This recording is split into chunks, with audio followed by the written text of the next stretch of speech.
You think the most powerful companies on earth today are Apple, Amazon, Saudi Aramco, maybe BlackRock? Think again. There is a single corporate entity that, as of this month, quietly controls assets worth roughly $7.9 trillion, more than the GDP of Japan and Germany combined. Yet almost no one outside a tiny circle of bankers has ever heard its real name.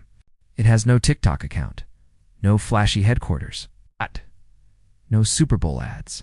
It has existed for over 400 years, survived revolutions, world wars, and the rise and fall of empires, and it still writes the hidden rules that decide who gets rich, who goes bankrupt, and who controls the seas of global trade.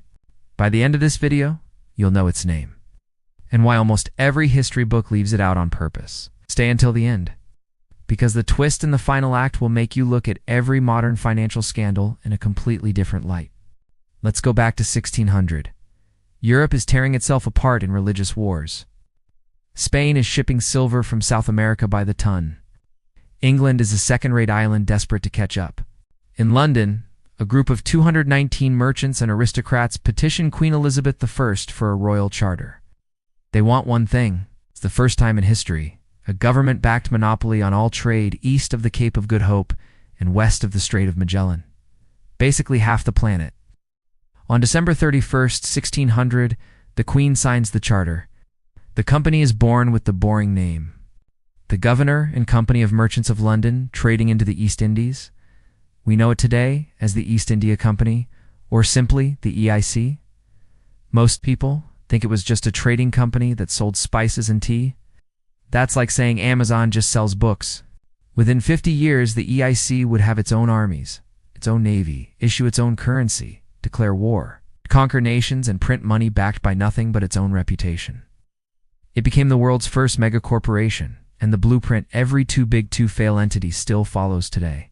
1602, the Dutch create their own East India Company, the VOC. It quickly becomes the most valuable company in history adjusted for inflation. Its peak market cap was roughly $7.9 trillion in today's money. The number that gave this video its title, yes, the VOC, not Apple, not Nvidia, remains the most valuable company that has ever existed.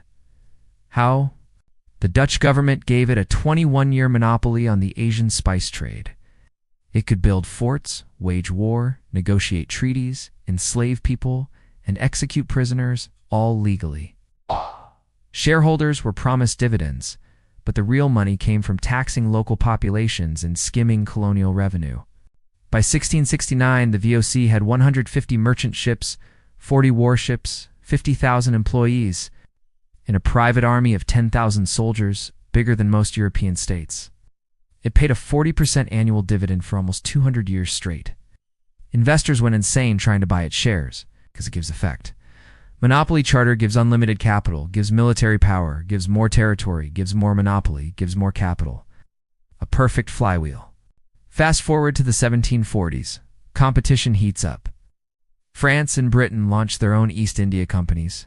Corruption explodes inside the VOC. Directors start treating Asia like a personal ATM. Employees are paid tiny salaries but allowed private trade on the side. Basically legalized smuggling. The higher you rose, the more you could steal. By the 1780s, the company was losing money on every voyage, yet still paying huge dividends. Sound familiar? They simply cooked the books and borrowed more. Then came the Fourth Anglo-Dutch War, 1780-1784. Britain blockaded Dutch ports. The VOC's ships rotted. Its credit dried up overnight. In 1799, after almost 2 centuries, the VOC was nationalized and then quietly dissolved. Its debts were transferred to the Dutch taxpayer. Shareholders got pennies. The first $7.9 trillion company had collapsed under the weight of its own greed and overleverage. When the VOC died, something terrifying happened. Nobody learned the lesson. Britain's East India Company copied the exact same playbook in India, and by 1858 it literally ruled a population of 200 million people. After its own scandals, Google Bengal bubble of 1769, if you want to feel sick, the British Crown took over and turned it into the British Raj. Again, private profits, public bailout. The pattern repeated in 1929, 2008, 2020, and 2023 with certain regional banks. The names change, the charter changes. but the DNA remains identical. Today, there is no single company with East India in the name sitting at $7.9 trillion.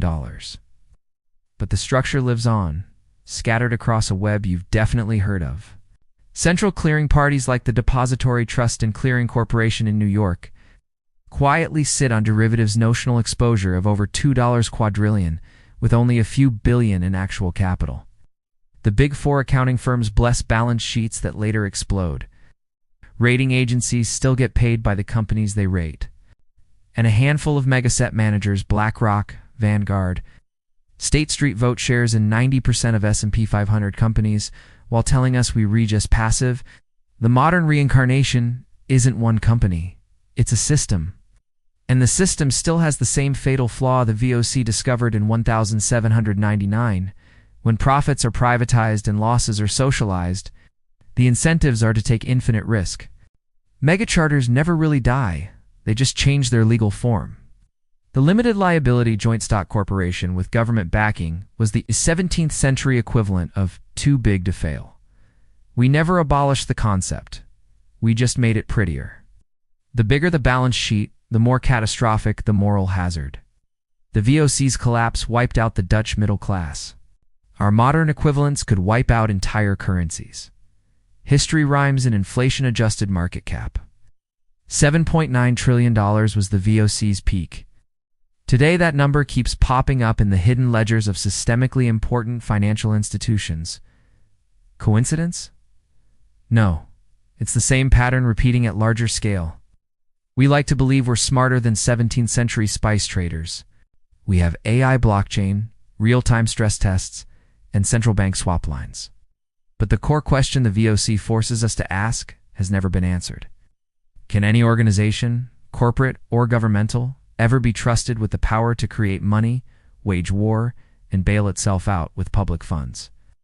Without eventually abusing it, the Dutch thought they could control the beast with charters and oversight committees. We think we can control it with stress tests and living wills. So far, history is not on our side.